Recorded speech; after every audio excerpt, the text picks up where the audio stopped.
Hey everybody, it's me, Vascoris. Long time no see, huh? Well, anyway, I thought I'd decided to I'm going to review the Spider-Man Trilogy, the Sam Raimi anyway. Now, I know some of you that are thinking that, well, with the reboot and all, that I'm glad that Sam Raimi's not doing that anymore. Sam Raimi probably much butchered the Spider-Man franchise, but I like the Sam Raimi's take on Spider-Man. Maybe there were some problems with it, like organic webbing. I didn't care for that. But let's try to remember a time before even the Spider-Man movies. Like, let's remember, how are they planning to make this? They've been planning to make this just like since the 1980s, for crying out loud. And during the 90s, there were a lot of directors who were considered to direct it. It was Tony Scott, Jane D.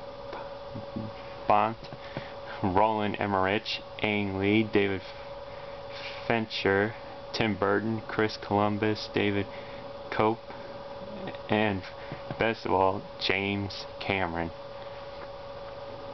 James Cameron wrote at least a 47-page scriptment, which was composed of all the other directors as scripts for the Spider-Man movie.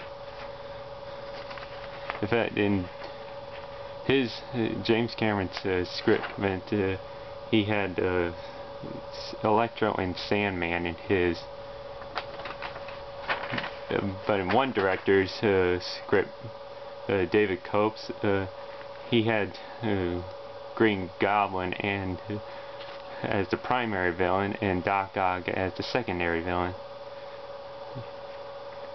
Raimi liked the idea of the Green Goblin as the surrogate father theme between Norman Osborn and Peter Parker. That's probably why he chose the Green Goblin. Anyway, as for James Cameron, I think he got fired from it, or there were some legal issues between the movie or such, and that's why he left.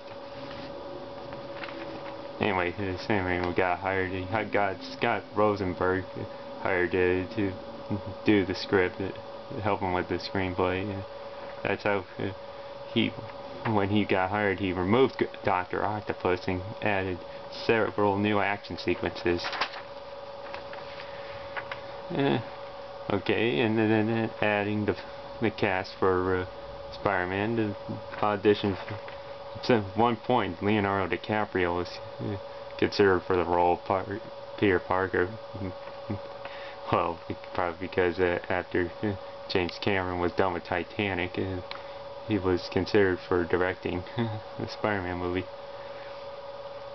But there were others for the auditions: Freddie Prinze Jr., Chris Klein, Wes Bertley, Scott Speedman, Ray Roden, and even Heath Ledger. Can you imagine Heath Ledger as Spider-Man? I want to see a YouTube video of that.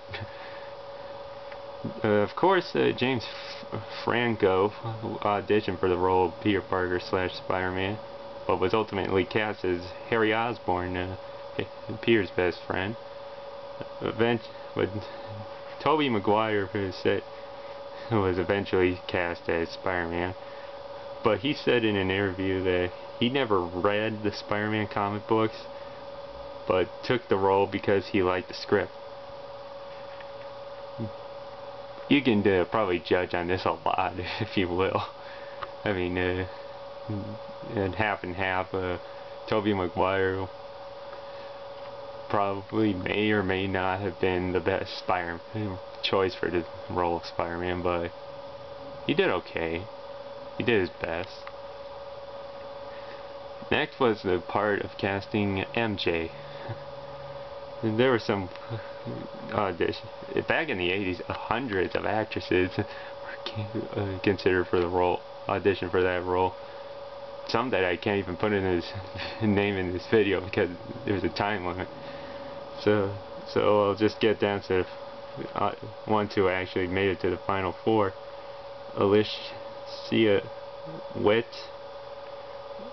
Alicia Cuthbert,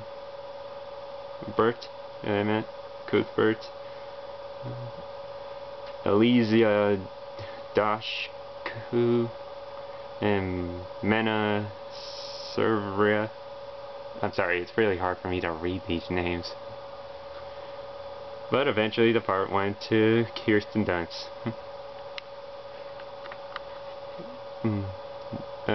One of the women was on this list for the woman who was like Faith from Buffy, and the woman that played in Dollhouse. But one of these women would appear in the audition for Spider-Man again. I'll get to that later on into the reviews. Now, casting the role for Green Goblin. Before William Dafoe received the role for the Green Goblin, many did audition for the role. There was Nicolas Cage, John Malkovich, Jim Carrey, Robert De Niro, even Edward Norton, but he turned down the role to play in the movie Red Dragon instead. But they all turned down the role, and William Dafoe received the part. Eventually the movie was released in May 3rd, 2002, after a controversial trailer back in 2001, after the recent 9/11 events. Spider-Man was a major commercial success, becoming the first film to win $100 million, past the 100 million mark in a single weekend.